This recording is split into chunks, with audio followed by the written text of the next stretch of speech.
Good morning student. তোমরা আগের কোনো ক্লাসে আমি তোমাদের সঙ্গে আদর্শ গ্যাসের সমীকরণ নিয়ে আলোচনা করেছিলাম। তোমাদের মধ্যে কেউ যদি বলতে পারো যে আদর্শ গ্যাসের সমীকরণটা কি, তাহলে আমার পক্ষে খুবই সুবিধা হবে। কিন্তু কি করে বলবে? এটা তো অনলাইন ক্লাস, ইউটিউব ক্লাস, তাই তোমাদের কাছ থেকে ফিডব্যাক এই মুহূর্তে আমি পাবো না। পরবর্তীকালে যদি কেউ ফিডব্যাক দিতে চাও, অবশ্যই কমেন্ট সেকশনে তোমরা ফিডব্যাক দেবে। তাহলে আদর্শ গ্যাসের সমীকরণটা কি? পিভি সমান আরটি। কখন? 1 মোল গ্যাসের ক্ষেত্রে। তাহলে এন মোল গ্যাসের ক্ষেত্রে কি? পিভি সমান এনআরটি। তোমরা বলতে পারবে? অবশ্যই বলতে পারবে, যেখানে পি হচ্ছে গ্যাসের চাপ, ভি হচ্ছে গ্যাসের আয়তন, আর হচ্ছে ধ্রুবক, গ্যাস ধ্রুবক, টি হচ্ছে তাপমাত্রা এবং এন হচ্ছে মোল সংখ্যা। এবং দেখো, এই আদর্শ গ্যাসের সমীকরণ আলোচনা করতে গিয়ে আমরা বলেছিলাম যে একটা বাস্তব গ্যাস আর একটা হচ্ছে আদর্শ গ্যাস। এবং মনে করে দেখো যে আমরা বলেছিলাম যে একমাত্র নিম্ন চাপ এবং উচ্চ উষ্ণতায় বাস্তব গ্যাসগুলো আদর্শ গ্যাসের ন্যায় আচরণ করে। তাহলে অন্য ক্ষেত্রে বাস্তব গ্যাসগুলো আদর্শ গ্যাসের মতো আচরণ করে না। তাই আমরা বলতে পারি যে বাস্তব গ্যাসের আচরণ এবং আদর্শ গ্যাসের আচরণ একরকম নয়। কিন্তু একরকম না হলেও তাদের মধ্যে অনেক কিছু মিল আছে। তাদের মধ্যে সংকোচনশীলতার মিল আছে, তাদের মধ্যে প্রসারণশীলতার মিল আছে, তাদের মধ্যে ব্যাপন প্রক্রিয়ার মিল আছে, তাদের মধ্যে গতিতত্ত্বের স্বীকার্য বিষয় মিল আছে। তাহলে বিভিন্ন বিষয় নিয়ে, অর্থাৎ গ্যাসের এই বিভিন্ন বিষয়, আণবিক স্তরে গ্যাসের কি আচরণ, তাই নিয়ে আজকে আমরা আলোচনা করব। আণবিক স্তরে গ্যাসের আচরণ নিয়ে আমরা আলোচনা করব। এই আণবিক স্তরে গ্যাসের আচরণে প্রথমেই আমরা আলোচনা করবো যেটা গ্যাসের গতিতত্ত্বের স্বীকার্য বিষয়। আমি গতিতত্ত্বের স্বীকার্য বিষয়গুলো আলোচনা করছি, কোন রকম আমি 1, 2, 3, 4 এরকম পয়েন্ট দিয়ে আলোচনা করছি না। তোমরা সুবিধা মতো পয়েন্ট দিয়ে সাজিয়ে নিও। আমি বিষয়টাকে বুঝিয়ে দিচ্ছি, তারপরে তোমরা তোমাদের মতো করে তোমরা পয়েন্ট করে খাতায় লিখবে। তাহলে প্রথমেই আসি যে আমরা প্রথমে একটা পাত্রের ছবি আঁকি। ধরে নাও এই পাত্রের মধ্যে গ্যাস আছে, এগুলো সব হচ্ছে গ্যাসের অণু। গ্যাসের অণু। তাহলে প্রথমে আমরা বলবো যে প্রতিটি গ্যাস, বিভিন্ন গ্যাস আছে যে গ্যাস অতি ক্ষুদ্র গোলাকার এবং স্থিতিস্থাপক কণার সমন্বয়ে গঠিত, এবং এই কণাগুলিকে বলা হয় অণু। নিষ্ক্রিয় গ্যাসের ক্ষেত্রে এই কণাগুলোর নামই হচ্ছে পরমাণু। এবং এই যে কণা বা অণু, মনে করা হয় এই অণুগুলোর ভর এবং আকার, প্রত্যেকটা অণুর ভর এবং আকার একই রকম মনে করা হয়।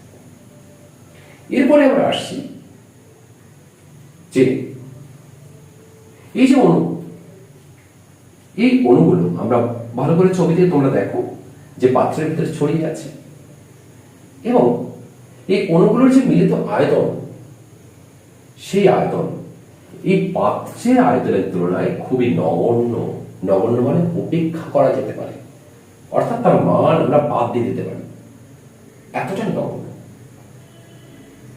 এরপরে আমরা আসতে পারি যে এই যে অণুগুলো আছে, দেখো এই অণুগুলো এত কম এর গতিতে থাকে। বাস্তবে অণুগুলোর আয়তন এবং গ্যাসের আয়তন এক নয়, এটাও আমরা আলোচনা করেছি।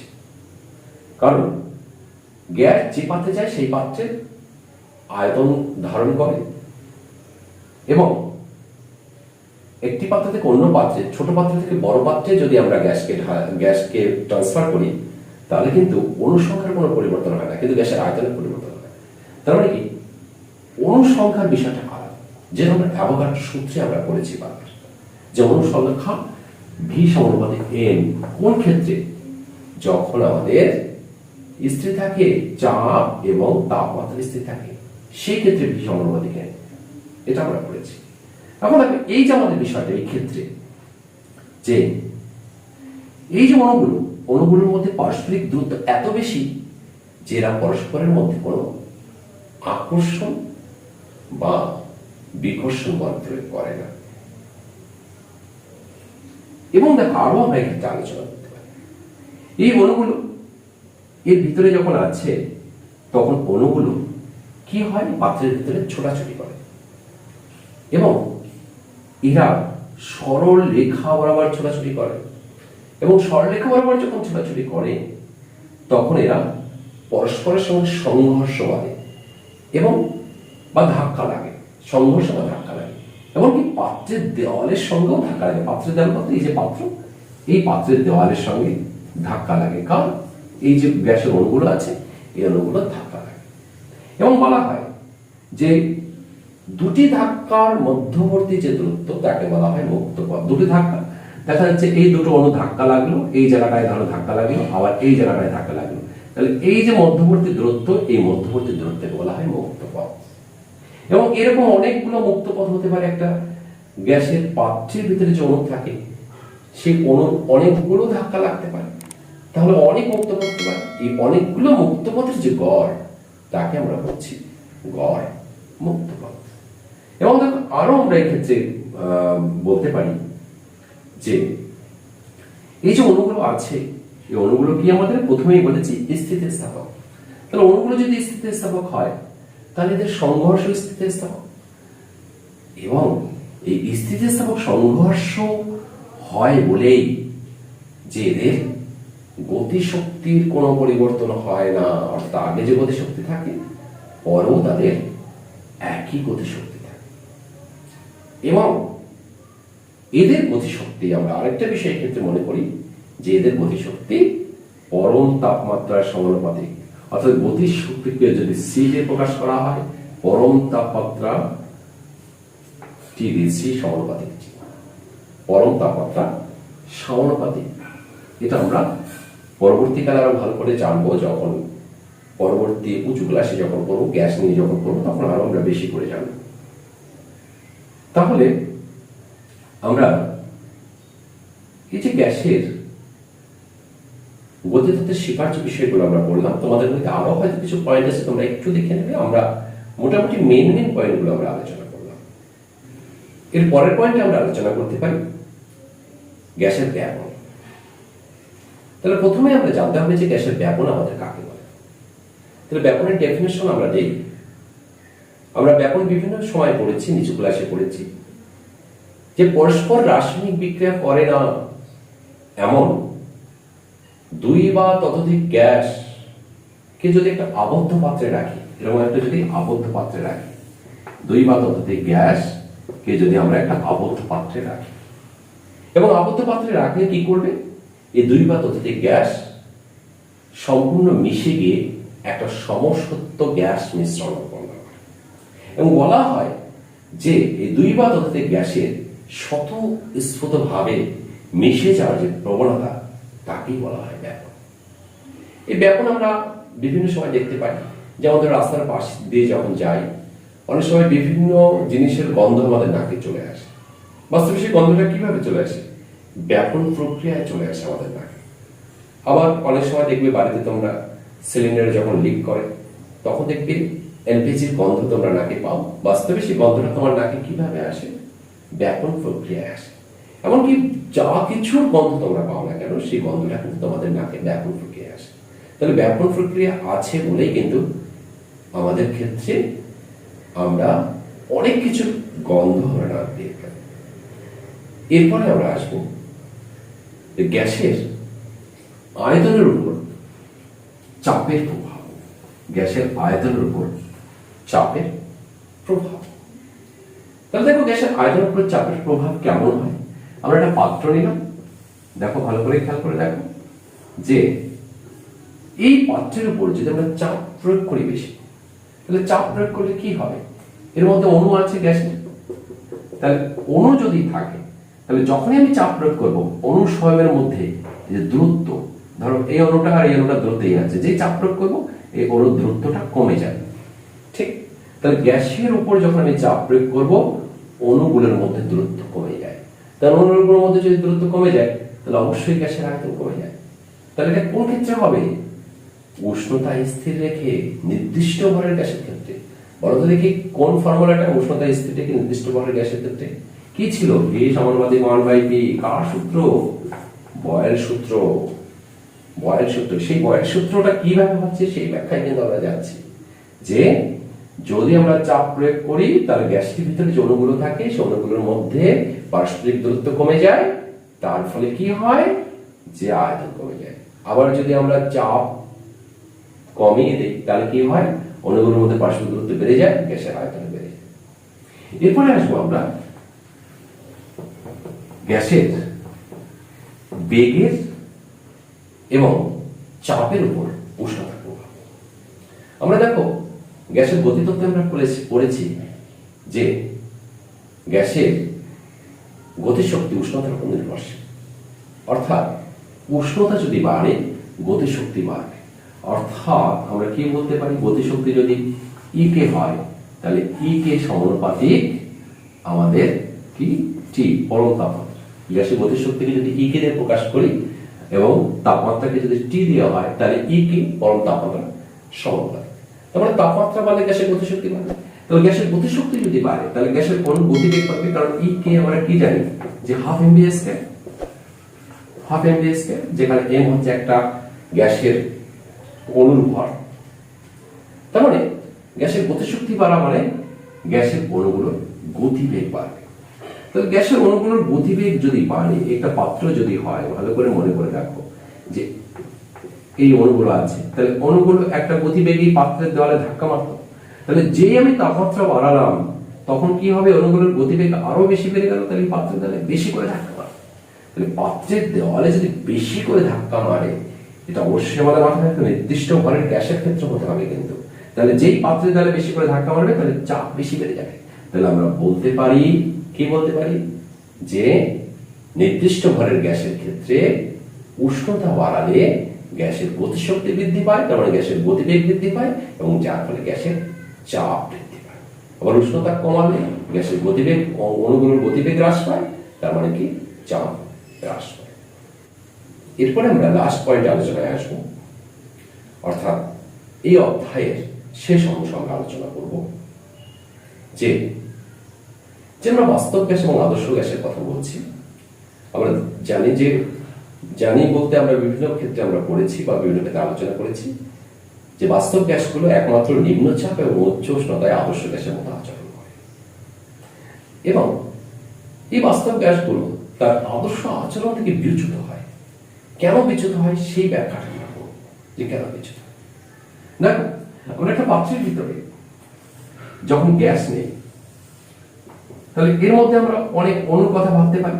পাত্রের ভিতরে অনেক অণু আছে এবং দেখো আমরা গ্যাসের গতিতত্ত্বে যখন স্বীকার্য বিষয়ে আমরা পড়েছি সেখানে আমরা বলেছি যে অণু সময়ের আয়তন গ্যাস আধারের পাত্রের আয়তনের তুলনায় খুবই নগণ্য উপেক্ষা করা যায়।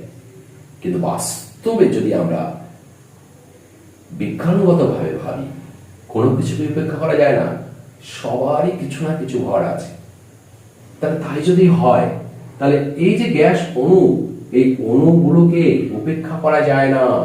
তাহলে অণুগুলো যদি উপেক্ষা করা না হয় তাহলে এই অণুগুলোর একটা আয়তন আছে, আমরা বলতে পারি আয়তন আছে। তাহলে অণুগুলোর যদি আয়তন থাকে তাহলে এই অণুগুলো এই পাত্রের ভিতরে, এই যে পাত্র, এই পাত্রের ভিতরে অবাধ বিচরণের জন্য, অর্থাৎ অবাধ ছোটাছুটি করার জন্য একটা কার্যকরী একটা আয়তন দরকার। তাহলে সেই আয়তন অবশ্যই পাত্রের যে আয়তন তার চেয়ে কম হবে। কেন কম হবে? এই জায়গাটায় তোমাদের কনফিউশন লাগতে পারে। ধরো তুমি পাত্রের আয়তন ভি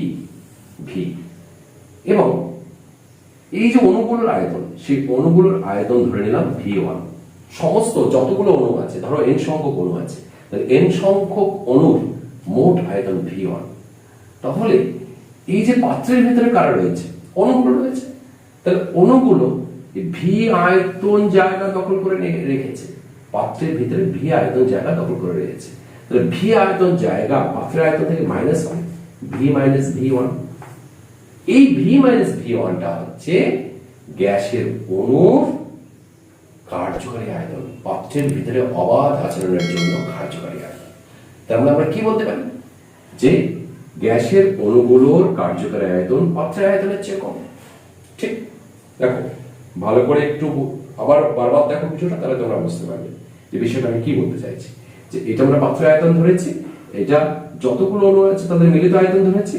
তাহলে মিলিত আয়তন মানে কি, তার একটা নির্দিষ্ট আয়তন, একটা আয়তন আছে, যে আয়তনটা কার মধ্যে আছে, পাত্রের ভিতরেই আছে। তাহলে সে এতটা আয়তন দখল করে আছে, তাহলে সেই আয়তনটা পাত্রের আয়তন থেকে বাদ যায়। সেই আয়তনটা কি, কার্যকরী আয়তন। কার কার্যকরী আয়তন? গ্যাস অণু সমূহের অবাধ বিচরণের জন্য কার্যকরী আয়তন। এটা আমরা আরো ভালো পর্যবেক্ষণ করতে পারি কখন, বিশেষ করে নিম্ন উষ্ণতায় এবং উচ্চ চাপে কি হয়, গ্যাসের আয়তন আরো কমে যায়। তাহলে গ্যাসের আয়তন যদি কমে যায়, তাহলে গ্যাস অণুর কার্যকরী আয়তন আরো কমে যায়। তাহলে কার্যকরী আয়তন যদি কমে যায়, তাহলে অবশ্যই সেই ক্ষেত্রে বাস্তব গ্যাসের অণুগুলো আদর্শ গ্যাসের অণুগুলোর থেকে অন্যরকম আচরণ করবে। পাত্রের দেয়ালে ধাক্কা বেশি জোরে মারবে, স্বাভাবিকভাবে এটা। তাহলে এটা একটা পয়েন্ট আমরা বলতে পারি যে গ্যাসে, বাস্তব গ্যাসগুলো কেন তার আদর্শ গ্যাসের আচরণ থেকে বিচ্যুত হয়। দ্বিতীয় পয়েন্টে আমরা বলতে পারি, দ্বিতীয় পয়েন্টে দেখো আমরা গ্যাসের গতিতত্ত্ব আমরা কি বলেছি, যে গ্যাসের গতিতত্ত্ব দেখো আমরা বলেছি যে পাত্রের ভিতরে এই যে অণুগুলো থাকে, অণুগুলোর ভিতরে দূরত্ব এত বেশি থাকে যে এই অণুগুলোর ভিতরে কোনো আকর্ষণ বা বিকর্ষণ বল ক্রিয়া করে না। কিন্তু আমরা এটা দেখেছি যে নিম্ন উষ্ণতায় এবং উচ্চ চাপে গ্যাসের আয়তন কি হয়, কমতে শুরু করে। আমরা জানি নিম্ন উষ্ণতা বলতে 0 কে উষ্ণতায় গ্যাসের আয়তন 0 হয়ে যায়, কিন্তু স্বাভাবিকভাবে সেই ব্যাখ্যা আমরা দিয়েছি যে ওই উষ্ণতায় যাওয়ার আগে সমস্ত গ্যাস তরল হয়ে যায়, তরল পদার্থে গ্যাসের সূত্রাবলী প্রযোজ্য হয়। আবার উচ্চ চাপের ক্ষেত্রেও দেখা যায় যে গ্যাসের আয়তন 0 হয়ে যায়, এবং 0 হওয়ার আগেই দেখা যায় যে গ্যাস তরল হয়ে যায়, তো তরল পদার্থের ক্ষেত্রে গ্যাসের সূত্রাবলী প্রযোজ্য হয়, সেটা আমরা ব্যাখ্যা করেছি।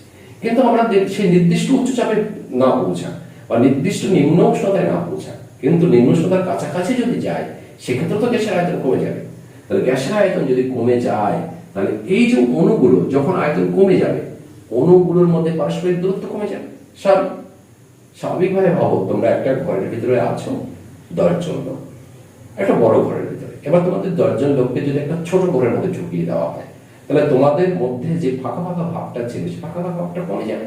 তোমাদের মধ্যে একজন থেকে আরেকজনের পারস্পরিক দূরত্ব কমে যাবে। ঠিক সেরকম যে গ্যাসের অণুগুলো একটা বড় পাত্রে ছিল, এবং কি হলো, যে নিম্ন উষ্ণতা উচ্চ চাপে সেই পাত্রের আয়তন কমে গেল। তাহলে পাত্রের আয়তন যদি কমে যায়, তাহলে গ্যাস অণুসমূহ বা গ্যাস অণুগুলোর মধ্যে পারস্পরিক দূরত্ব কমে যাবে। তাহলে পারস্পরিক দূরত্ব যদি কমে যায়, তখন কিন্তু আমরা বলতে পারি যে কথা আমরা বলেছিলাম যে অণুগুলো মধ্যে দূরত্ব অনেক বেশি, যার জন্য পরস্পরের মধ্যে কোনো আকর্ষণ বিকর্ষণ বল ক্রিয়া করে না। তাহলে এই ক্ষেত্রে অণুগুলোর মধ্যে যদি ব্যবধান কমে যায়, তখন কিন্তু অণুগুলো পরস্পরের মধ্যে একটা আকর্ষণ বা বিকর্ষণ বল ক্রিয়া করে। ঠিক, আবার গতিতত্ত্ব শেখার যে বিষয়ে আমরা পড়েছি যে এই অণুগুলো পাত্রের ভিতরে এলোমেলোভাবে ছোটাছুটি করে এবং সরল রৈখিক গতিতে পাত্রের দেওয়ালে ধাক্কা মারে। এই যে সরল রৈখিক গতিতে পাত্রের দেওয়ালে ধাক্কা মারে, স্বাভাবিকভাবে তোমরা বলো যে এই অণুগুলো যদি পরস্পরের মধ্যে আকর্ষণ বা বিকর্ষণ বল প্রয়োগ করে, তাহলে এরা পাত্রের দেওয়ালে অবশ্যই ধাক্কা মারবে। কিন্তু আদর্শ গ্যাসের অণুগুলো যে গতিতে ধাক্কা মারবে, বাস্তব গ্যাসের অণুগুলো সেই গতিতে ধাক্কা মারতে পারবে না। কেন ধাক্কা মারতে পারবে না? তাদের গতিটা কিছুটা কমে যায়, কারণ কিছুটা গতি কমে যায়, এই গ্যাসের অণুগুলো পরস্পরের মধ্যে আকর্ষণ বা বিকর্ষণ বল প্রয়োগ করে। তাহলে যে গতিতে ধাক্কা মারার কথা ছিল, সেই গতিতে ধাক্কা মারতে পারছে না। কেন ধাক্কা মারতে পারছে না? কারণ এই অণুগুলো পরস্পরের মধ্যে আকর্ষণ বা বিকর্ষণ বল প্রয়োগ করে। তাহলে বাস্তব গ্যাসের অণুগুলো পাত্রের দেয়ালে যে গতিতে ধাক্কা মারে, তার চেয়ে বেশি গতিতে ধাক্কা মারে আদর্শ গ্যাসের অণুগুলো পাত্রের দেয়ালে।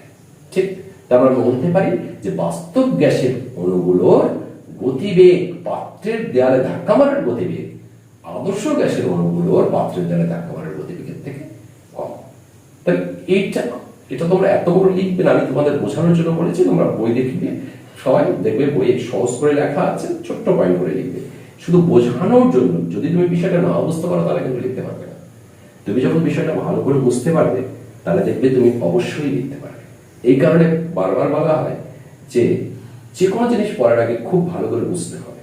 যদি তুমি বিষয়টা বুঝতে পারো, তখন দেখবে তুমি নিজের ভাষায় লিখতে পারবে। আর যদি বুঝতে না পারো, তোমার শুধু পরীক্ষার সময় মনে আসবে বইয়ের ভাষা। যেই বইয়ের ভাষা মনে নেই, তুমি আর লিখতে পারবে না। প্রত্যেকটা লাইন তোমার মনে করতে হবে। আর যদি তুমি সম্পূর্ণ বুঝতে পারো, দেখবে তোমার বইয়ের ভাষা মনে না হলেও তুমি নিজের ভাষায় সুন্দর করে গুছিয়ে লিখতে পারবে। এই কারণে বলি যে ফিজিক্স বা কেমিস্ট্রি যাই হোক না কেন, বিশেষ করে তোমাকে ভালো করে বুঝতে হবে। বিশেষ করে ফিজিক্স পার্টটা তো ভালো করে বুঝতেই হবে। কেমিস্ট্রি পার্টটা তাও তোমাকে মুখস্থ করে অনেকটা চালিয়ে দেওয়া যায়, কিন্তু ফিজিক্স পার্টটা যদি ভালো করে বুঝতে না পারো, তাহলে কিন্তু পরীক্ষার খাতায় লিখতে পারবে না। এটা হচ্ছে ফিজিক্স পার্ট। এই আলোচনার মাধ্যমে আজকে আমাদের বলতে পারি যে গ্যাসের আচরণ এই অধ্যায়টা আমরা শেষ করলাম। পরে একটা ক্লাসে বা দুটো ক্লাসে আমরা কিছু গাণিতিক সমস্যা নিয়ে আলোচনা করবো। গাণিতিক অধ্যায়টা আমাদের শেষ হবে। তা আজকে আমরা এখানে শেষ করছি।